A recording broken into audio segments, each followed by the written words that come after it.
Hello there everybody, my name's Ryan, the official host of Askreddit Tells, and today we're going to be looking at some of the top stories from r/malicious compliance. Before we do though, I'd just like to say that this video is dedicated to our top commenter, Jackal Madsen. We appreciate the positivity you bring to our channel all the time by commenting on all of our videos, and because of that, I on my personal channel, for this video in specific, will be replying at least once to every single comment that's left on this video. You heard me right, every single comment will get at least one reply. It's up to you guys how many comments that is. Anyways, let's jump right into the video. Mean ladies got so embarrassed, they had to get off the train. Mandatory English not native on mobile, moving on. This happened last summer in late August. I was with my friend on a train in Vienna, coming from the airport with big suitcases. We were just sitting, minding our own business, chatting in our native language. Now, something to know about me. I'm a guy, but most people would consider my behavior quite feminine. I tend to sit with my legs crossed and make some movements with my hands that most people would consider really feminine. Now on to the story. Across from us were two old ladies, and by ladies I'm trying to be nice. They were really old hags. Now I say this because even though they seemed nice, all this time they were making snarky comments to each other about us in German. About me, to be more specific, basically calling me a very bad word for someone who likes that of their own race. Now again, a really important thing they didn't know is that me and my friend aren't actually tourists. We were coming back from the airport with suitcases because we were coming back to Vienna to attend our third year of university here, which meant that by this point we were pretty much fluent in German. Basically, we understood every single thing they said. At this point, I get an idea. Everything they make a comment about, I can change that moment. I'll do. So basically, when they mentioned how I look like a girl sitting with my legs crossed, I immediately went into the biggest man spread possible. When they said that the tiny triangle tattoo on my wrist looked like something a very bad word for someone who likes that of their own race would have, I immediately moved my arm so that they can't see it. I still can't believe how they didn't catch on. Now comes the biggest compliance yet. They made a comment about how our stupid language is so annoying and they wish we would just shut up already. My friend and I just casually, without even looking at them or stopping the conversation, switched to German. Silence. I looked at the ladies with the corner of my eye. They were so red that even a lobster couldn't compete. The train stopped as they jumped up and scurried away as fast as possible, not looking behind them. Now why they didn't move seats or go to the next car beats me. But as the train started to move away, I saw them through the window sitting at the station bench waiting for the next one. So, a really productive day if I say so myself. You want a free ride? Fine, I'll take you to Mexico. In 2018, I lived in Southern California while I was finishing up graduate school. Uber was more popular than ever, and given how spread out California is in general, was an easy side hustle to shuttle people back and forth. However, I only did it for a little while because I'm not really the most patient person, and eventually got tired of people's BS and attitudes. One of the common tactics for customers looking to screw a driver was to cancel their rides in the middle of the trip to avoid paying the fare. They would often say how they did it accidentally, and then ask me if I could just finish the trip since we were basically there anyway. This happened to me 3 times. The first 2 times I pulled over and told them to get out of my car, to which they complied, albeit they called me several names and threatened to kill me. The third time is the subject of this post. It was about 4:30 in the afternoon on a Tuesday when I decided to log on and catch some fares. Most people go into the office on Tuesdays and Thursdays and are looking to get rides home between 4 to 5 p.m. to beat the traffic. At this point, I should mention that I was living in San Diego. If you know the area, you know that many people work in the city and live in the outer areas. Chula Vista, Imperial Beach, Escondido, Pacific Beach, because it's cheaper. The day of the event, oh yes, it was an event, I picked up this middle-aged girl who was a student at the local community college downtown. Although she was in a community college, I could tell she had money by the way she dressed and where she was going. La Jola or Jola, I'm not sure. She gets in my car and starts to make conversation with me. I'm driving through town, and as I'm about to get on the highway, I hear the cancellation ding. I pull over to a parking lot and let her know that she canceled the ride and I could not drive her until she rebooked it. She gave me the "it was an accident" excuse. I told her not a problem and to just rebook the route.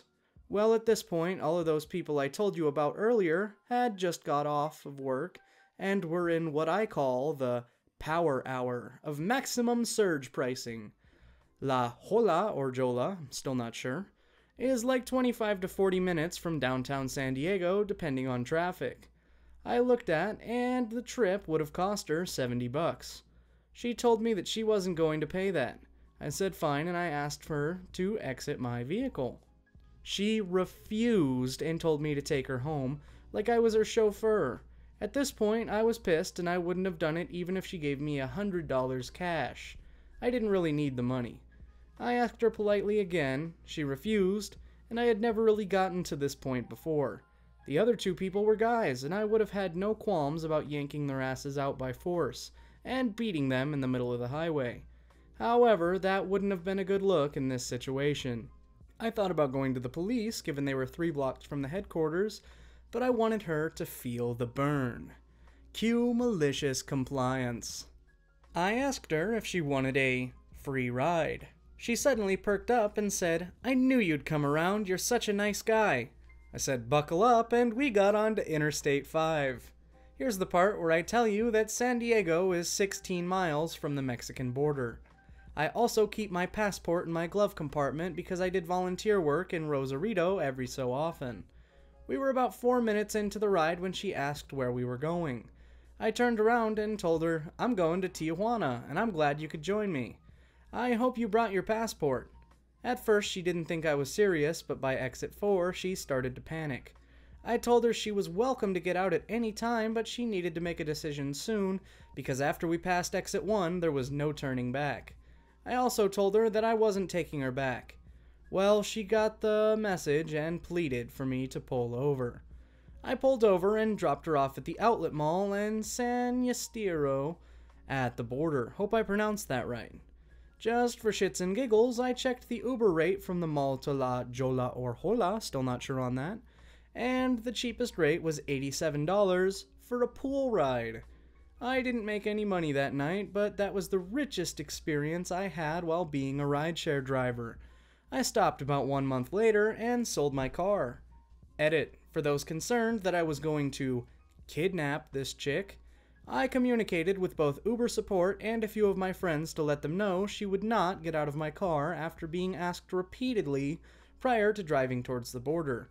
I covered my bases. Edit 2. Wow, this really blew up, lol. Thanks to those who gave the post an award. I can no longer keep up with all the comments, but hopefully I've answered the more popular questions. Thanks again. A-hole tailgates me when I'm already speeding, so I set them up for a speed trap.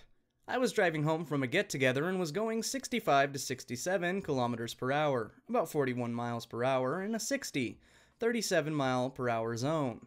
Where I'm from, the police almost never pulls you over if you're going 10 or less over, but will definitely pull you over for anything over that. All was well until I got closer into my area. It's less city-like and more rural, with the roads alternating between single and double lanes. I'm on a single lane, speeding 6 miles per hour, over when a pickup truck in my rear view caught my attention. They were going a tad bit faster when they caught up to me and promptly braked a meter behind me. I was like, okay, I'll speed up to 70, 43 miles per hour. No big deal, but they continued to tailgate me. Upon closer inspection, I could see the mug of a very angry woman who had no understanding of personal space. What ensued was a full 5 minutes of them completely obscuring my rearview mirror with how close they were. I was tired and kind of hungover, so I really was not in the mood to be worrying about potential car accidents, thanks to her driving. I was going to pull over to let her go around when Waze gave me a heads up that a police officer was reported up ahead. This is when I decided I'm gonna dole out some karma. I slowly dropped my speed from 70 to 60. Now, at the speed limit, this woman was furious. Why she just didn't pass me, I'll never know. but she was literally going slightly over the midline, yelling to herself in my rear view, flashing her full brights in a weird show-offish way to get me to go faster. I did this for another minute before Waze showed the cop was less than a kilometer, 0.6 miles away. I put my turn signal on, very slowly pulled over, and watched this woman flip me the bird as she whipped past me, disappearing over the hill, now going way faster than 10 kilometers per hour over. I continued on my way, getting up to 70 kilometers per hour, when I cleared the hill to see the flashing lights ahead. Jackpot! I drove with anticipation until I got close enough to confirm it was my friend from earlier. Not wanting to miss out on hitting her with our new secret greeting, I dropped down to 60 kilometers, 37 miles per hour, peered over, and flashed the bird back at her. I hope you enjoy the ticket, Karen. Too long didn't read, driver tailgates me, so I purposefully slow down, triggering a rage within me that makes them take off into a speed trap. Edit. Added the freedom unit conversion. Hey there everybody, as fun as this story was, I just needed to leave a quick message with you guys afterwards saying that there is nothing more important to me if you drive than you guys driving safely. Sometimes it's hard to remember the fact that, you are in a metal cannonball of a box going 60 to 80 miles per hour on the freeway sometimes. And what a lot of people don't know is that a little over a year ago, before I got into voice acting, riding my bike to work, I was actually hit by an unsuspecting truck driver. Now, this nearly took my life, and luckily, obviously, I'm here today to tell you guys about it, but it was a very awful recovery period that took a toll on me mentally and physically. So please, guys, if you're out there driving, I cannot stress this enough, drive safely. I care about all of you. And that, my friends, is all the time we have for today's r/malicious compliance. So sad, I know, but we'll have brand new content real soon. Now for the rules of the comments. The only rule is that I won't be replying to spam. If it's several of the same thing over and over again, or one-worded highs, stuff like that, it's not going to get a reply on every single one of those comments. As for legitimate comments, I am going to wait until the video says that it's 1 month old until I stop replying. So from the time of posting it, you guys will have more or less 30 days of me replying. You have my word, and if not, we'll figure out some kind of punishment. Have fun, and I look forward to seeing what you guys type.